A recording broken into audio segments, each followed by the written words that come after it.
everybody. Welcome back to another episode of Explore the Spectrum. I'm your host, Jeanetta Bryant, and we are joined today with Bobbi from New York Families First. How are you doing today, Bobbi?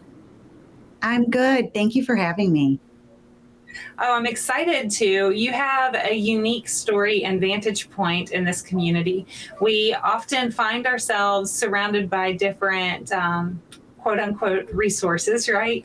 And all of us are striving to help the other parents on our journey. And I consider you have a son that's in their 20s. So I consider you a veteran parent that has this trailblazing history of helping so many in your past, and you're doing it in unique and wonderful ways. I kind of let the cat out of the bag of probably what got you involved. I imagine that's your son, that he brought you into this world a little bit. Yeah. But what caused you to want to start an organization to help other families? I think that, being loved by someone who is autistic and loving someone who is autistic is such a special journey. But the system to navigate and get services is very difficult. So I think just, when someone's an advocate, I think it's the way they choose to live their life. And for me, it was just a decision to say, okay, if something doesn't exist, then we're going to build it. And if we figure it out for my son, I want to be a part of figuring it out for other people too. The pay it forward mentality is an amazing thing. I feel that way about my daughter, is that so many people, such as yourself, that came before me, they kind of left these breadcrumbs for me to pick up. And had they not done that, then we wouldn't have found the trajectory that she is now on versus the one that she was supposed to be on, according to the doctors, right? And there's this overwhelming sense of wanting to pay it forward to the next group of parents because it is an overwhelming thing.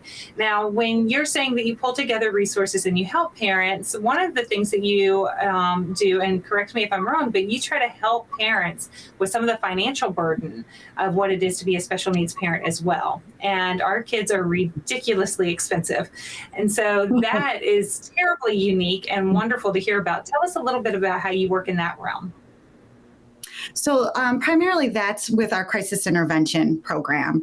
So families that have children that have to be hospitalized or dealing with really challenging behavior have to pay out of pocket for services to help their child, whether that's co-pays, whether that's bringing a consultant in that maybe doesn't exist in their area. We try to reimburse families for that.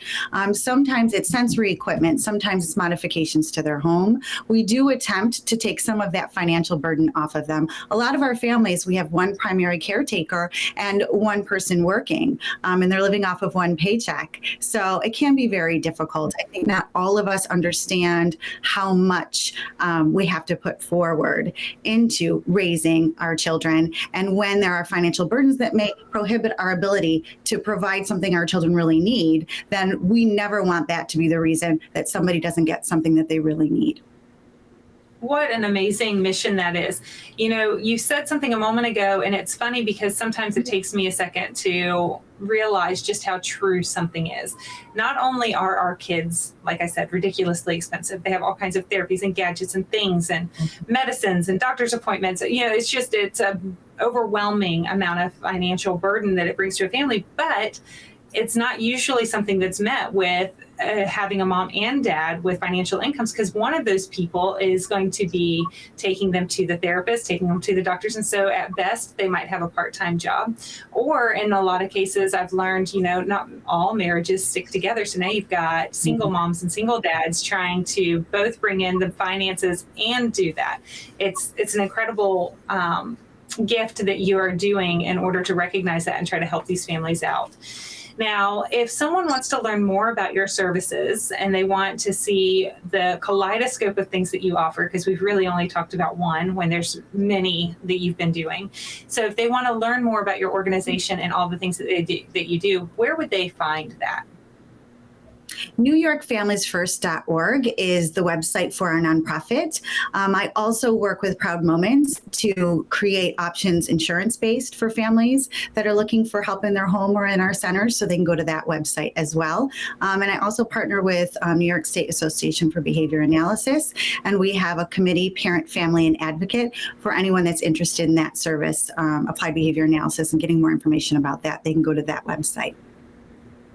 And so just to recap, because I don't want to leave anything off, resource advocate, so that you can help people find what they're looking for, therapy center, where you actually have hands-on help for people, and financial crisis. Am I missing something that's big? Yes.